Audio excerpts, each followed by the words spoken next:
Well, welcome everyone to this little webinar we are doing about the Family Enterprise Center. So before I kick it off, just to give you a little background about me, I am a double Hatter alum. So I attended Stetson undergrad, I got a marketing degree, and then I went on to Stetson Law School. I practiced for several years, and then I ended up moving abroad and studying retail and consumption on an international level. And then I decided to get my PhD after that because I didn't have enough schooling at that point in time. So I came back, moved to North Carolina, and got my PhD in consumer apparel and identity and retail from the University of North Carolina at Greensboro. So, and that shortly after I finished that up, I was already here teaching at Stetson again. So it's wonderful to be back, and I really love being here, and as a professor, having the knowledge of the culture of Stetson as a student too, so it kind of gives me an interesting perspective. And then as my side gig, I actually serve as in-house counsel for an Orlando-based family business that's actually in the second generation. So in addition to the work I do on the side now, I also grew up in a family business. I worked in several different aspects of it, of my family's business growing up. So it's kind of in my blood, and I've always had a touch to family enterprise. So hence the reason why I am now the interim director of the Family Enterprise Center, and I'm also a professor of practice in management. So having said all of that, let's go ahead and get started.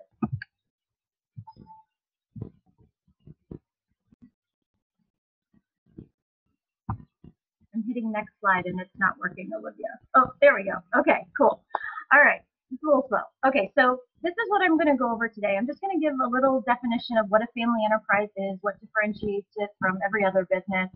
I'll talk a little bit about the major and minor requirements and then research that's been done in this area, primarily over the summer. And then I'm going to work into how Stetson students that went abroad with me last summer actually inspired what the Family Enterprise Center is going to be doing this upcoming semester. So let's go ahead and get started on the content here. All right. So what makes a family enterprise a family enterprise? Well, at the outset, it's really no different from every other business that you already know. I mean, there's accounts receivable, there are different departments, and however a business might be structured.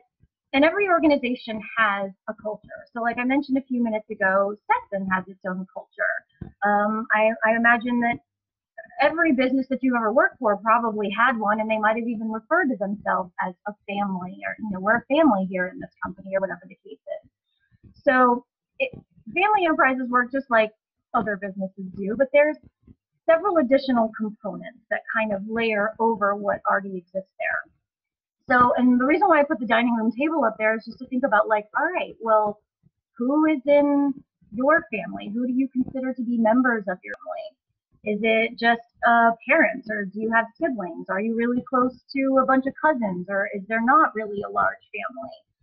So the family unit, and which starts with, let's say, the parents, and there is some argument as to what constitutes a family enterprise, but I like to think of it as having this additional familial / social component that kind of underlies everything that happens. So think about who you spend time with as a family. What do you do together? There's all these extra conversations and all these extra interactions. There's likely holidays that you spend with individuals.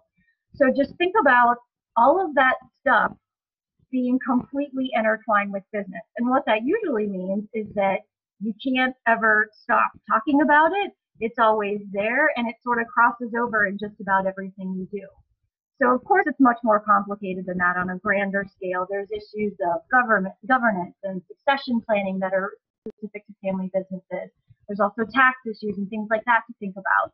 So there's plenty of other elements that give it that sort of special thing, but what initially sort of designates it as a family enterprise in a lot of circumstances is this just fact that you are doing business with people that you don't leave home from work every day and don't see. It's so much more than that. So it could be, you know, a sibling rivalry at the heart of a business. One that comes to mind offhand, and it's a company that many of you might have heard of, is Tory Burch.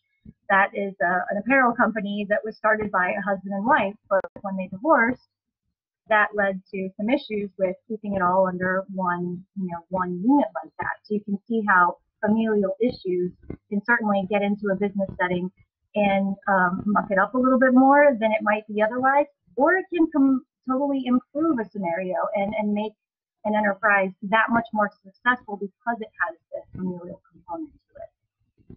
So in any event, without going into too much detail on it, like I said, there are these additional elements that kind of take it beyond just a regular business.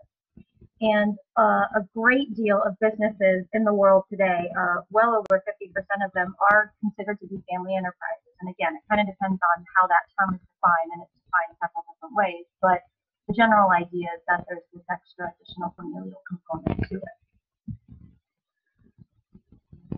Next slide. Okay, so what does our family enterprise major have that's additional to the regular business requirements? So these are the courses that are required for a major in family enterprise above and beyond everything else that a student would need. So in addition to the marketing and the accounting classes and that type of stuff, these are the courses that students are asked to complete for the major. Why would a student major in family enterprise? Well, there's several different reasons. I mean, the first being, obviously, if you're in a family that has a business, or you anticipate starting a business of your own, then absolutely that major is for you. If you work in a family enterprise, or you're planning on doing that, that's a great place to go. But in addition to that, it works very well for individuals who anticipate being entrepreneurs and starting a business via that avenue. Then chances are it might actually start as a family enterprise anyway. So it's a great major that works very well with that. I have a student right now who is a family enterprise, double major in family enterprise and entrepreneurship. So for all of those different reasons, a family enterprise major is a good idea. But in recognizing that not everyone wants to go that route, we do also have a minor. And I'm pulling up the next slide here, which kind of shows the differences with respect to the minor and the major. But basically, when you major in family enterprise, you've got to do all those classes on the left. When you minor in it, you only have to take the foundation class. And by the way, my circles kind of moved a little bit on this particular PowerPoint. So, but the circle on the bottom should be down on the bottom class, which is the capstone class. So that those two are required for the minor, and then any two of those ones in the center. So the foundations course just kind of goes into aspects of culture and governance, and like I said, succession planning, and just general. It's a general overview of what a family enterprise looks like. The managerial issues class goes into aspects that are specific to management within these organizations. The legal class, Fence 355, that's getting into the tax stuff that I mentioned a little bit earlier, and estate planning and things like that that tend to be really specific to family enterprises. And then, of course, we have an internship. And then the capstone class, which is required for most business majors, that's just specific to family enterprise. So if you can't major in it, it's a wonderful thing to minor in as sort of a complement to what else you might be studying. Again, if you're thinking you might be starting your own business or potentially working for a family enterprise, or your family has one, the minor is another option. Also, if this is a topic that interests you and you're a little late in the game coming to the major and you're not going to be able to finish it on time, you might be able to add minor and still be able to graduate on time. So that's an option as well. And if anyone is interested, please reach out to me, and we will figure out something that works for you if either of these interest you. Okay, so having given all the background about family enterprise, it's kind of hard to talk about anything right now without understanding the context of the world we live in. And right now we are in a period of tremendous uncertainty in addition to change. And change is something that takes a while to work through organizations. Research indicates that it can take anywhere from 6 to 13 years for organizational change to work its way through an entire organization. So we've all been asked to do it in a much shorter period of time. So that being said, and coincidentally, I would normally recommend to do research during periods of uncertainty and change like that, and that's exactly what's been going on in the area of family enterprise this summer.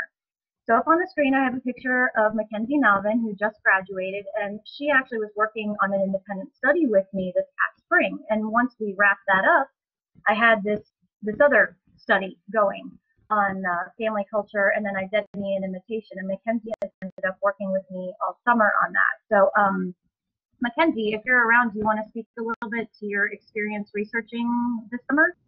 Yeah, sounds good. Can everyone hear me? Yeah, I can. Okay. So my name is Mackenzie Alvin, as Dr. Vogel said, and I've been researching with her, and it's been really great because I was also a psych major, so I did research with the psychology department, but that was more quantitative research. And with Dr. Vogel, I was able to do more qualitative research, and it was really great. I sat in on interviews, helped transcribe the interviews, we did thematic analyses, and I think that this research experience was great because it'll be more applicable to what I want to do. There's less quantitative research in the workplace, but there's certainly a lot of trying to hear what other employees are saying. Maybe with respect to employee surveys, you have to do thematic analyses of all of the open-ended response questions. But I would just say it's been a great experience overall. Thank you. It's been such a pleasure working with you. So thank you for that little blurb. And yeah, we've done all kinds of stuff this summer, and it's been primarily in the qualitative realm. So in talking about the current situation, yeah. So what I was going to say is there's a lot of information out there, and research is particularly helpful because it provides us with knowledge. It provides us with understanding of what's going on. But one of the things that's really important to do when you are conducting research, either in family enterprise or any other subject, really, is to make sure that you are cutting across multiple sources. And that's been something Mackenzie and I have spent a lot of time doing this summer, is sort of pulling articles and actually across different disciplines that are related to the topics that we've been looking at. But it's important to do that because there's a lot of information out there. And with every single question, are you going to be pulling tons of empirical articles? No, but think about it. Everybody researches every day. Every time you open up your phone and look up something on Google, you are conducting research. Is it empirical research? No, not necessarily. And are you spending, several hours on a topic? Probably not. And I'm not saying that you need to do this for every aspect of research that you do, but if there's something that you're not sure about, or there could be multiple viewpoints or perspectives on a topic, then yes, it is really important to cut across sources and then kind of get an idea, a theme, if you will, from everything that you're looking at. So a lot of times when I make that comment in class, students will ask me, well, then how do you know once you've reached an answer? When do you know when you're done researching?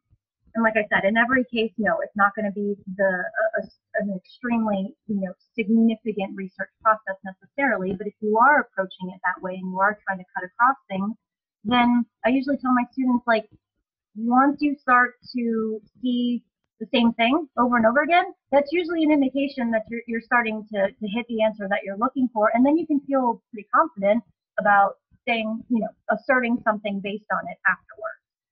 So yeah, first off, when you're conducting research, it's super important to cut across different sources. The next thing that it's really important to do is to actually check the credibility of the sources that you're using. And again, I think this is really important right now because there's a lot of information out there about what's going on, who's doing what, statistical this or that or whatever the case is. And I think, once we find one thing that aligns with what we say or what we want to hear, then we might hang our hat, no pun intended on the hat thing, but we might hang our hat on something, but there might be other perspectives out there, like I said, about cutting across, but also just checking where it's coming from.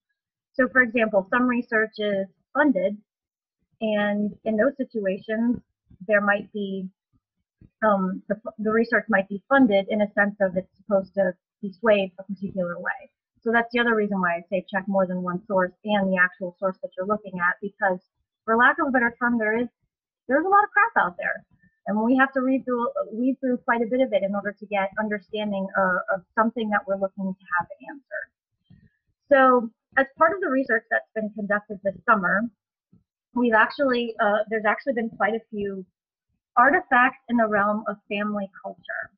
And what's really cool is, as we've been uncovering and sort of analyzing and cataloging these artifacts, it also reminded me, or it took me back to last summer. And so that's where I'm moving next, because some of these artifacts will, I'll get there in a moment. Hang on my slides. Yeah, there we go. Okay. So the artifacts were related, a lot of them, to fashion and different items of consumption. Certainly not all fashion, but items that people consume to create whoever it is they want to be, and basically to confirm their identities. And so I put these pictures up here because these are photographs that I took from a study abroad that I led last summer. And this will all make sense in just a few minutes. But the photo on the left, I took a group of students to Paris and London, and what we were studying was global fashion retail strategy and management. And here we are in Paris on the left, and we are in one of the oldest covered walkways of the that's in the city of Paris. And we were really not doing most of the touristy stuff. We were really kind of getting off the beaten track quite a bit on the trip. And here we are learning about the history of the industry and leadership within the industry. So we're talking about the different mature companies, that kind of where everything got started as far as, you know, the apparel goes. And like I said, we were sort of tracking through leadership today. The photograph on the right is a picture of everybody in London. And we are at a store called Turnbull and Asser. And they make men's shirts. And as part of that day, we actually ended up taking a tour of Savile Row and Jermyn Street, and this whole area that is geared specifically towards men's clothing, and how the origination of men's suits got started, and that was all developed from military wear. So in this particular store, they produce primarily shirts. And so we were learning about the different qualities of cotton and craftsmanship. And basically, we were learning about the strategy associated with quality craftsmanship and the differences there. But what's extra special cool about this store is that they actually produced shirts for President Ronald Reagan when he was the president of the U.S., but they did have to change the tags because it is a company from the U.K., so they made sure to put his name on the tag instead of having it be a separate company. And they also do shirts for the James Bond character. So the shirts that are in the case there, one of them was actually worn by Daniel Craig, and then the other one was worn by Pierce Brosnan. So it was really cool to be there. But the point being is that the items that people consume over time, I mean, they do become like vintage, but those are the artifacts that basically tell the story of who these people are. And a lot of them that I was pulling were relating to different family businesses, or they were leftovers, or the remaining artifacts from family businesses. So in thinking about that and where the research was going, and then in light of this trip I took last summer, I did come across a couple of items that from the Christian Dior company. And so this is how I came to the idea that I'm getting to at the end of this. But one of the things that we did when we were in London is we went to an exhibition for Christian Dior. And just to give a little history of the company, Christian Dior became famous after World War II because he basically re-feminized women after they had been not super feminine during that time. And his first collection was dubbed A New Look. And the piece that you see here on display was the first piece when we walked into the exhibit. And so, I mean, all my students passed me really quickly, and we all were kind of walking through the exhibit at different times. But he was inspired a lot by his home outside of Paris, where he had gardens, and so the flowers were a huge inspiration for a lot of his pieces. But this is pretty much one of the most iconic looks that he ever that he's known for, if you will.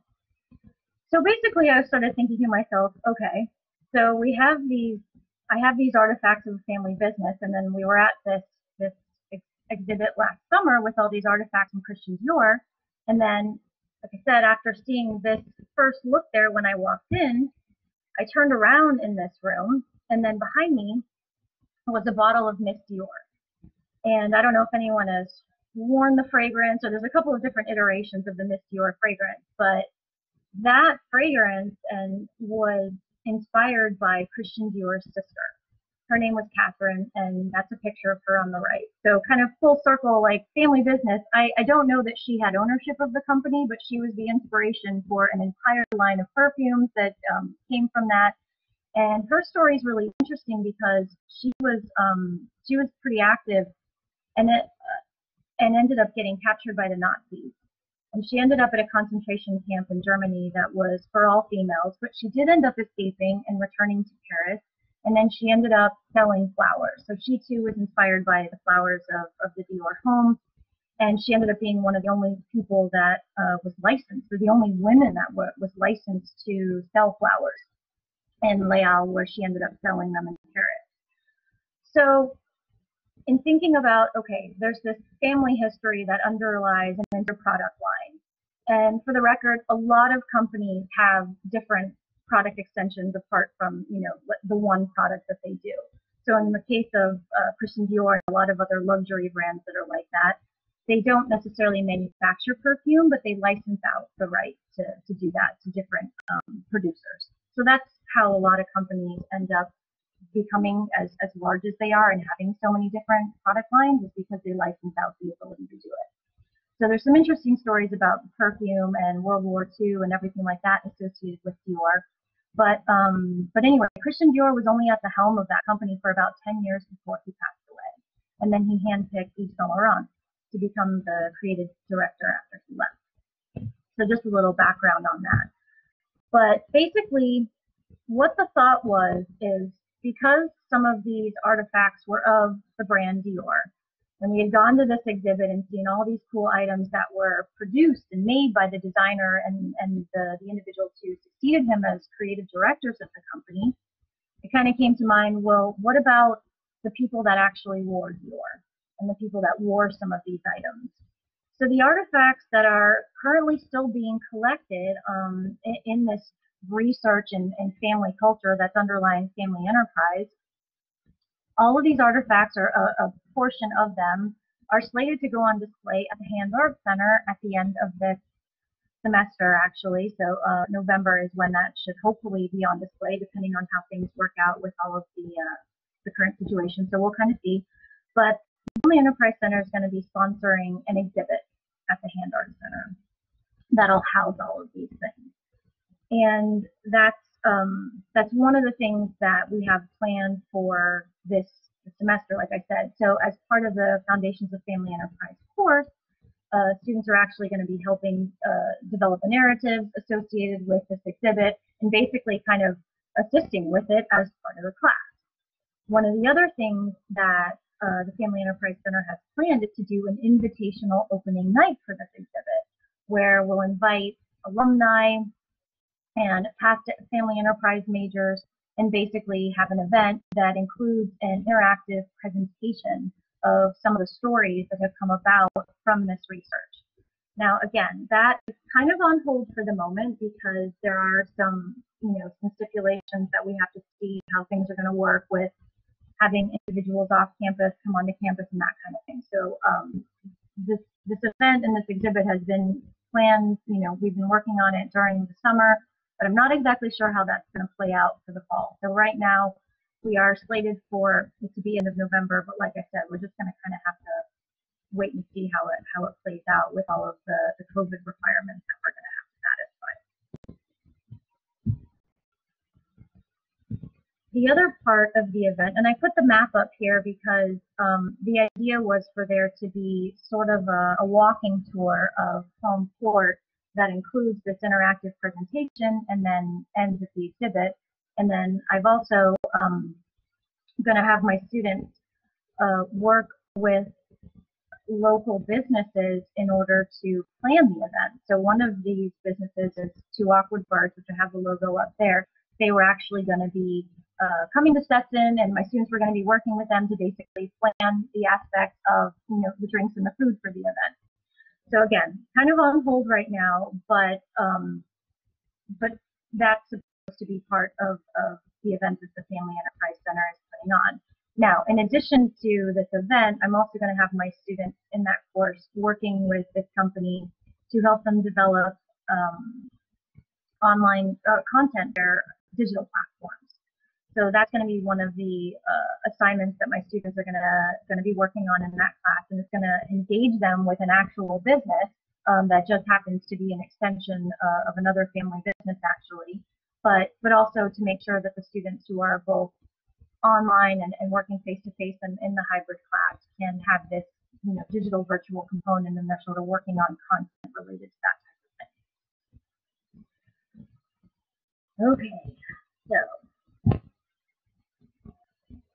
so just to kind of recap, we talked about a very simple definition of family enterprise, the major and the minor, and the research that's been done in this area that kind of gets us to the exhibition that the Family Enterprise Center is going to be putting on. I put up there my Instagram. I've called it the Art of Research, but in another one of my classes, and then in part with the Family Enterprise course, I'm also going to have students researching different things and actually disseminating some of what they find through that page, and then potentially doing an additional study on it depending on how things go. So if you want to follow it or look for my page on Instagram there, the idea is that whatever we are working on this semester will be up there, and a chance for alumni and current students and to sort of engage with each other over the topic of research. So if anyone has any questions about that, or like I said, anything related to the major or the upcoming plans for the Family Enterprise Center, please don't hesitate to reach out to me. So with all of that being said, and it feels like I went through that very quickly, but if anyone has any questions, please let me know.